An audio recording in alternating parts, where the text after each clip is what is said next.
ನನ್ನೆಲ್ಲ ರೈತ ಬಾಂಧವರಿಗೆ ನಿಮ್ಮ ಪ್ರೀತಿಯ ಗಾದಲಿಂಗ ಮಾಡುವ ನಮಸ್ಕಾರಗಳು. ಈಗ ಇಂದಿನ ವಿಡಿಯೋದಲ್ಲಿ ನೀವು ನೋಡಿದ್ರಿ, ಆಂಧ್ರದಲ್ಲಿ ರೈತರು ಯಾವ ರೀತಿ ಒಂದು ಬೆಳೆದು 2 ಎಕರೆ 150 ಚೀಲ ಬೆಳೆದು ಸಕ್ಸಸ್ ಆಗಿದ್ದಾರೆ.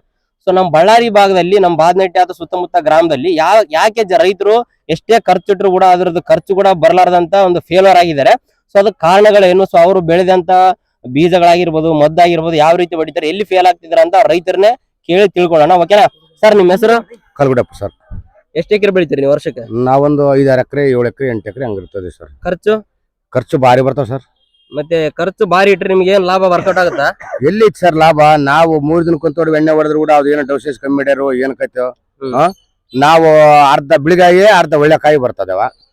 ಅದ್ರಾಗ ಬಿಳಿಗಾಯಿ ತಂದ್ರ ಇವು ರೇಟ್ ಇರ್ತಾವ, ಒಳ್ಳೆ ಕಾಯಿಗೆ ಅದಕ್ಕೆ ಇದಕ್ಕೆ 2,000 ಹೆಚ್ಚು ಕಮ್ಮಿ ಇರ್ತದ. ಅದು ಯಾವ ದೇಶದಾಗ ಅದು ಇದ್ದ ಬಿದ್ದತಂತೆ, ಆ ಇದ್ದದ್ರಗೋಸ್ಕರ ಇವರು ಈ ರೀತಿ ಆಟ ಆಡ್ತಿದ್ರ. ಇವ್ರೇನ್ ಇವತ್ತೇ ಹೋಗಿ ಪ್ಯಾಕಿಂಗ್ ಮಾಡಿ ಆ ಕಡೆ ಕಳಿಸ್ತಾರ? ಇಲ್ಲಲ್ಲ, ಇವ್ರು ತಗೊಂಡೋಗಿ ಇಲ್ಲಿ ಸಣ್ಣ ರೇಟಿಗೆ ತಗೊಂಡೋಗಿ ಇಟ್ಕೊಂಡು ತಾವು ತೂಮ್ಸೋಸಿ ಎಲ್ಲ ಏಸಿಗೆ ಇಟ್ಕೊಂಡು ಅದೆಲ್ಲ ಯುದ್ಧ ಆಗದ ಮೇಲೆ ತಾವು ಮಾರ್ಕೊಂಬೋದು ದೊಡ್ಡ ರೇಟಿಗೆ. ನಮಗೆ ಕೊಡೋದು 2,500 ರೂಪಾಯಿಕ ರೇಟು ಬಿಳಿಗಾಯಿಗೆ. ಒಂದು ವರ್ಷ ಕಷ್ಟಪಟ್ಟು ಏನಿಲ್ಲ. ಏನೈತಿ ಸರ್ ಅದ್ರಾಗ? ಏನೈತಿ ಹೇಳು? ಅರ್ಧ ಬಿಳಿಗಾಯಿ ಬರ್ತಾವ, ಕಾಲು ಭಾಗ ಒಳ್ಳೆ ಕಾಯಿ ಬರ್ತಾವ. ಅದ್ರ ಒಳ್ಳೆ ಕಾಯಿಗ ಅದಕ್ಕ ಬಿಳಿಗಾಯಿಗೆ 12,000 ಹಾಕಿದ್ರೆ ಇದಕ್ಕೆ 13,000 14,000 ಹಾಕ್ತಾರ.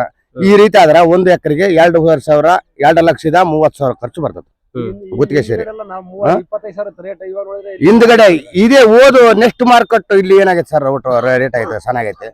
ಡಬಲ್ ಬದ್ರಿವನ್ನು 21, 18 ಹಿಡಿದು 19, 20, 21, 23 ಆಗೈತೆ. ಆ ನಂತರ ಈಗ 2 ಮಾರ್ಕೆಟ್ ಏನೈತೆ, ಅಲ್ಲಿ ಯಾವ್ದೋ ಯುದ್ಧ ಬಿದ್ದಿರೋದಕ್ಕೆ ಆ ನೆವ ಒಂದ್ ಆಗ್ಬಿಡ ಸರ್ ಅವ್ರಿಗೆ. ಅದನ್ನ ನೆವದ ಮೇಲೆ ರೈತರನ್ನೆಲ್ಲ ಸರ್ವ ನಾಶನ ಮಾಡ್ತಿದ್ದಾರೆ ಅವರು. ಇದ್ರ ಅಷ್ಟು ಬಿಟ್ಟ ಮೇಲೆ ಏನಿಲ್ಲ. ನಾವು ಕೂಡ ಬೆಳೆಯಲ್ಲಿ ನಮ್ಗೆ ಲೋಪದೋಷ ಏನಾಗ್ಯಾವೋ, ಕಂಪ್ನಿಯವ್ರು ಬೀಜ ಕೊಡ್ತಕ್ಕಂತ ಇದಾರಲ್ಲ, ಅವರು ಕೂಡ ಏನೋ ಡಬಲ್ ಮಾಡ್ತಾರೋ ಏನೋ, ಇಲ್ಲ ಕ್ರಾಶಿಂಗ್ ಮಾಡ್ತಾರೋ ಇಲ್ಲೋ, ಇಲ್ಲ ನರ್ಸರಿಗಳು ತುಂಬ್ಕೊಂಬಂದ್ ಕೊಡ್ತಾರೋ, ಇಲ್ಲ ಎಸಿಗಳು ತುಂಬ್ಕೊಂಬರ್ ಕೊಡ್ತಾರೋ ಗೊತ್ತಾಗ್ರು. ಡಬಲ್ ಪೈತ್ರ ಒಂದ್ ತಿಟ್ರ ಅದ್ರ ಸಿಜನ್ ಟು ಮಿಕ್ಸ್ ಇರ್ತಾವ, ಕಟ್ಟಿಗೆ ಇರ್ತಾವ, ಓಟ್ ಇರ್ತದ ಅದ್ರಾಗ.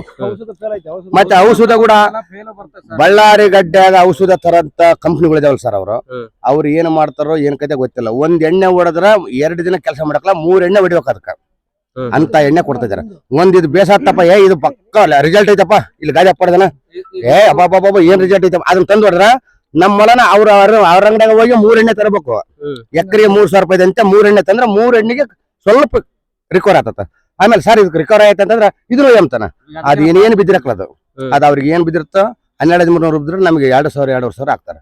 ಆ ಎಣ್ಣೆಯಿಂದ ಕೂಡ ಭಾರಿ ಎಫೆಕ್ಟ್ ಐತೆ. ಎಣ್ಣೆಯಿಂದ ಕಂಪ್ನಿಯವರು ನಮ್ಮನ್ನು ಕೂಡ ರೈತರನ್ನ ಭಾರಿ ಮೋಸ ಮಾಡ್ತಿದಾರೆ. ನಮ್ಮಿಂದನೇ ಎಲ್ಲಾರು ಬೆಳಿತಾರ ಹೊರತು ನಾವು ಬೆಳಿವಲ್ವಿ. ನಮ್ಮಿಂದ ಇಲ್ಲೇ ಹಿಡಿದುವರೆಗೆ ಅಲ್ಲಿವರೆಗೆ ರೈತರಿಂದ ರೈತ ಬೆನ್ನೆಲ್ ಬಂತು ಎಲ್ಲಾರು ಹೇಳ್ತಾರ. ಮಾರ್ಕೆಟ್ ಹೇಳ್ತತೆ, ಕಂಪ್ನಿ ಹೇಳ್ತತೆ, ಬೀಜ ಕೊಡೋನ್ ಹೇಳ್ತಾನ, ಎಸಿ ಗಿಟ್ಟಂಬರ್ ಹೇಳ್ತಾರ, ಎಲ್ಲಾರು ಹೇಳ್ತಾರ.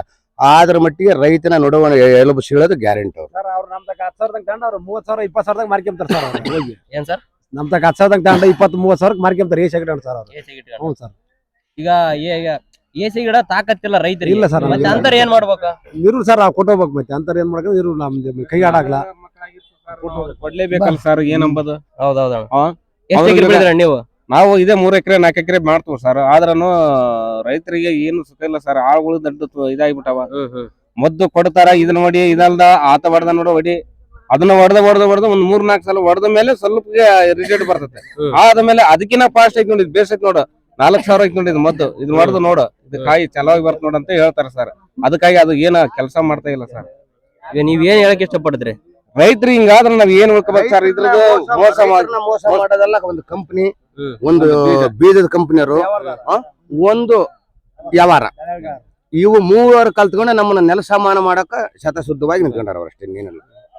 ಇದು ಇವಾಗ ಮೊದ್ಲೆಲ್ಲ ಹಿಂಗೆ ಇತ್ತು, ಇವಾಗ ಏನೋ ಮೊದಲ ಎಲ್ಲಿ 10 ದಿನಕ್ಕೊಂತೊಡ ಮದ್ದು ಹೊಡಿತಿದ್ವಿ.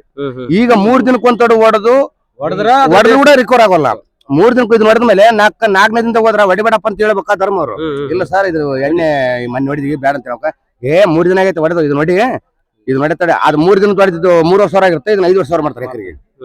ಅದನ್ನ ಹೊಡೆದ ಮೇಲೆ ಅದಕ್ಕ ಇದಕ್ಕೆ ಇನ್ನೊಂದಿಟ್ಟು ನೆಲಕ್ಕೆ ಕೊಂಬ್ರಿಕೊಂಡು ಹೋಗ್ಬಿಡ್ತಾ. ಮತ್ತೆ ನಾವು ಅರಿಶಿಂತ ಅಂಗಡಿ ತಗೋಬೇಕು. ಅವ್ನು ಯಾವನೋ ಒಬ್ಬರು ಕಂಪ್ನಿಗೆ ಫೋನ್ ಮಾಡ್ತಾನೆ, ಸರ್ ನಮ್ಮ ಕುರುಡಪ್ಪನದು ಹೊಲ ಇದಾಗ್ಬಿಡದಂತೆ, ಅವತ್ತು ಯಾವಾರು ಈ ಸಿಂದಗಿರಿಗೆ ಕೊಟ್ಟಿದ್ರು ಅಂತ ಸರ್, ಆ ಎಣ್ಣೆ ತಂದು ಕೊಟ್ಟು ಸ್ವಲ್ಪ ಅಂದ್ರ ಅದು ಸಿಂದಗಿರಿಗೆ ಕೊಟ್ಟಿದ್ರು, ಬಾಂಬೆ ಕೊಟ್ಟಿದ್ರು, ಅದ್ ಯಾವ್ದೋ ಗೋ ಮಾತ್ರ ಪಂಚಮಿ ಹಿಡ್ಕೊಂಬಂದು ಕೊಡ್ತಾರೋ ಗೊತ್ತಿಲ್ಲ. ನಮಗಂತೂ ರೈತನ ಸರ್ವ ನಾಶನ ಮಾಡಕ ಶತಸುದ್ದಿ ಇವು 3 ಕಂಪ್ನಿಗಳು ಬಿಟ್ಟ ಮೇಲೆ ಯಾವ್ಯಾವಲ್ಲ. ಒಂದು ಇವರು ಒಂದ್ ಎಣ್ಣೆ ಕಂಪ್ನಿಯವರು, ಒಂದು ಬೀಜದ ಕಂಪ್ನಿಯವರು.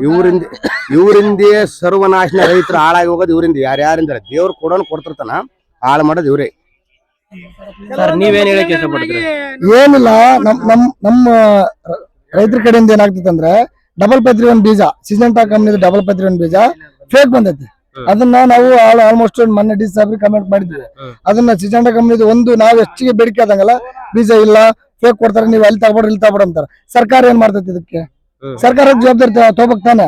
ಫೇಕ್ ಬೀಜ ನಾವು ಅವ್ರಾಗ ಸೃಷ್ಟಿ ಮಾಡಕ್, ನಮಗೆ ಇಷ್ಟು ಬೀಜ ಐತಪ್ಪ, ಇಷ್ಟೇ ಬೀಜನೇ ನೀವು ಇಡ್ರಿ, ಇಷ್ಟು ಬೀಜ ಬಿಟ್ಟು ಮೇಲೆ ಬರೋದಿಲ್ಲ. ಫಸ್ಟ್ ಹೋದ ಸ್ಟಾರ್ಟಿಂಗ್ ಹೋದ್ರೆ ಬೀಜ 18,000 ಡಬಲ್ ಪತ್ರಿ ಒನ್, ತಿರ್ಗಾ ಬರ್ತಾ ಹೋದ್ರೆ 7,000 ಕೊಡ್ತಾರ, 5,000 ಕೊಡ್ತಾರ. 18,000 ಫಸ್ಟ್ ಮಾಡಿದನು, ಅದೇ ಬೀಜನ 5,000 ಕೊಡ್ತಾನ. ಕಂಪ್ನಿ ಬೀಜ ಯಾವ ಇದ್ರಾಗ? ಫಸ್ಟ್ ನಾನು ಸ್ಟಾರ್ಟಿಂಗ್ ಡಬಲ್ ಪತ್ರಿ ಒನ್ ಇಟ್ಟಾಗ ಎಕರೆ 25 ಕ್ವಿಂಟಲ್ ಬೇತಿತ್ತು, ಕೇಡ್ ಅಂದ್ರೆ 1 ಕ್ವಿಂಟಲ್ ಬೇತಿತ್ತು. ಇವಾಗ ಹಂಗಾಗಿಲ್ಲ, ಅದೇ 20 ಕ್ವಿಂಟಲ್ ಬೇತಿತ್ತು, ಒಳ್ಳೆ 5 ಕ್ವಿಂಟಲ್ ಬೇತೈತಿ. ಹಂಗಾದ್ರೆ ರೈತ ಎಲ್ಲಿಂದ ಜೀವನ ಮಾಡ್ತಾನ? ಖರ್ಚು 2.5 ಲಕ್ಷ ರೂಪಾಯಿ ಖರ್ಚು ಬರ್ತೈತೆ ಒಂದ್ ಎಕರೆಗೆ. ಇಡೀ ಸ್ಟಾರ್ಟಿಂಗ್ ಒಂದು, ಈಗ ಯಾರೇನು ಸಾಹುಕಾರ ಒಳಗೆ ಮಾಡಕಲ್ಲ, ಮಾಡೋದೇ ಬಡವ ರೈತ. ಅವನೇನೋ ಮುಂದಿನ ಜೀವನೋಪಾಯಿಗೆ ವರ್ಷ 1 ಲಕ್ಷ ಉಳಿದ್ರೆ ಏನೋ ಒಂದು ಮಕ್ಕಳ ಮದುವೆಗೆ ಹಾಲು, ವಿದ್ಯಾಭ್ಯಾಸ ಕಾಲ ಮಾಡಕಂತ ಪ್ರಯತ್ನ ಮಾಡಿರ್ತಾನ. ಅವನೇನು ಹೊಲ ಮಾಡಿ ಕಂಪನಿ ತಗೋಬೇಕು, ಒಂದೇನೋ ಒಂದು ಮಾಡ್ಬೇಕಂಬದ್ ಏನಿರಕಲ್ಲ. ಅವನಿಗೇನೋ ದುಡಿದಿದ್ದು ತಾನು ತಿಂದು ಮಕ್ಕಳ ಜೀವನ, ವಿದ್ಯಾಭ್ಯಾಸಕ್ಕ, ಮದುವೆಗೆ ಅದನ್ನ ದುಡಿದ್ ಕೂಲಿಗೆ ಪ್ರಯತ್ನ ಮಾಡ್ತಾ ಹೊರತು ನಾವು ರಿಯಲ್ ಎಸ್ಟೇಟ್ ಮಾಡಕ್ಕಿಲ್ಲ, ಬಂಗಾರ ತಗೊಂಬಕ್ಕಿಲ್ಲ, ಏನಪ್ಪಾ ಏನೋ ಒಂದು ದೊಡ್ಡದಾಗಿ ಮಾಡಕ್ ಏನಿಲ್ಲ. ಅಂತ ರೈತಗೆ ಇಷ್ಟು ಸರ್ಕಾರ, ಎಲ್ಲಾ ಸರ್ಕಾರ ರೈತರ ಪರವಾಗಿ ಅಂತೈತೆ. ಯಾವ್ದು ಕೋಣೆ ತಗೊಂಡೈತಿ ಇದು? ಇವತ್ತು ಆಲ್ಮೋಸ್ಟ್ ಈ ಬ್ಯಾಡಿಗೆಯಲ್ಲಿ 2,20,000 ಆಲ್ಮೋಸ್ಟ್ ಕಲ್ತಿರ್ಬೋದು ನನ್ನ ಅನಿಸಿಕೆ ಪ್ರಕಾರ. ಇವತ್ತು ಜಾಸ್ತಿ ಆಗಕ್ಕಾದಂಗಲ್ಲ, ರೇಟ್ ಕಡಿಮೆ ಆಗ್ತದೆ. ಅದಕ್ಕಾಗಿ ಅದು ನಮಗ್ ಗೊತ್ತಿಲ್ಲ. ಅವ್ರು ಬರ್ಬೇಕು, ಸರ್ಕಾರ ಇದಕ್ಕೆ ಹೊಣೆ.